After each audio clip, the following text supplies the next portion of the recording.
ਤਾਂ ਅੱਜ ਇੱਕ ਹੋਰ ਜਿਹੜੀ ਖਬਰ ਆ ਰਹੀ ਆ ਸਟੂਡੈਂਟਸ ਦੇ ਨਾਲ ਜੁੜੀ ਹੋਈ ਆ। ਟਰੰਪ ਐਡਮਿਨਿਸਟ੍ਰੇਸ਼ਨ ਜਿਹੜੀ ਹੈ ਇਹਨੇ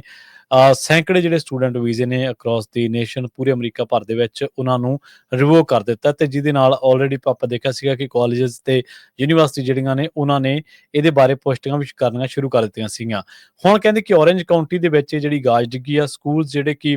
ਅਫੈਕਟ ਹੋਏ ਨੇ, ਪਬਲਿਕ ਇੰਸਟੀਟਿਊਸ਼ਨਸ ਨੇ ਲਾਈਕ ਯੂਸੀ ਆ ਜਾਂ ਕੈਲ ਸਟੇਟ ਸਕੂਲ ਆ, ਉਹਨਾਂ ਦੇ ਵਿੱਚ ਜਿਹੜੇ ਉਹਨਾਂ ਦੇ ਨਾਲ ਜਿਹੜੇ ਜਾਂ ਹੋਰ ਪ੍ਰਾਈਵੇਟ ਸਕੂਲ ਨੇ ਉੱਥੇ ਉਹਨਾਂ ਨੇ ਪੁਸ਼ਟੀ ਕੀਤੀ ਹੈ ਕਿ ਇੱਥੇ ਵੀ ਵੀਜ਼ੇ ਰਿਵੋਕ ਹੋਏ ਨੇ।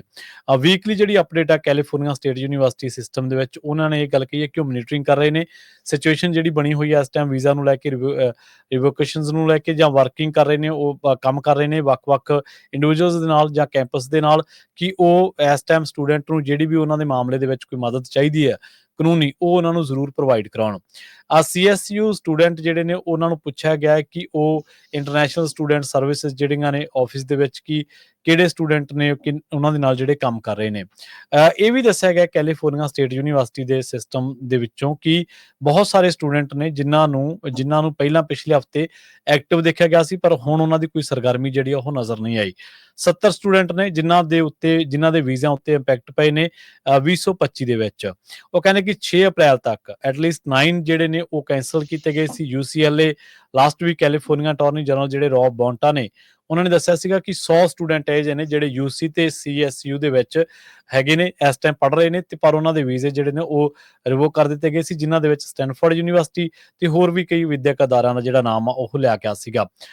ਇਹਦੇ ਨਾਲ ਇਹ ਵੀ ਦੱਸਿਆ ਗਿਆ ਕਿ ਇਹ ਜਿਹੜਾ ਹੁਣ ਵੀਜ਼ੇ ਰਿਵੋਕ ਕੀਤੇ ਗਏ ਨੇ, ਬਹੁਤ ਸਾਰੇ ਸਟੂਡੈਂਟ ਨੇ ਜਿਨ੍ਹਾਂ ਨੂੰ ਹੁਣ ਉਸ ਤੋਂ ਬਾਅਦ ਇਮੀਡੀਏਟਲੀ ਤਰੀਕੇ ਦੇ ਨਾਲ ਜਿਹੜਾ ਦੇਸ਼ ਆ ਉਹ ਛੱਡਣਾ ਪਿਆ। ਫੁਲਟਨ ਸਟੂਡੈਂਟ ਆ ਜਿਹੜੇ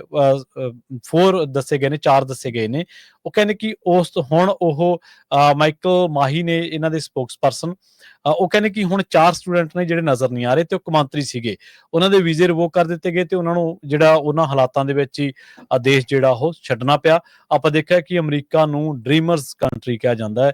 ਕੰਟਰੀ ਆਫ ਡ੍ਰੀਮਰਸ, ਸੁਪਨੇ ਦੇਖਣ ਵਾਲੇ ਲੋਕਾਂ ਦਾ ਦੇਸ਼। ਅਥਾਹ ਸੰਭਾਵਨਾਵਾਂ ਨੇ ਇੱਥੇ, ਪਰ ਪਿਛਲੇ ਦਿਨਾਂ ਦੇ ਵਿੱਚ ਬਾਰਡਰ ਖੁੱਲ੍ਹਾ ਸੀ, ਜਿਹੜੀ ਬਾਈਡਨ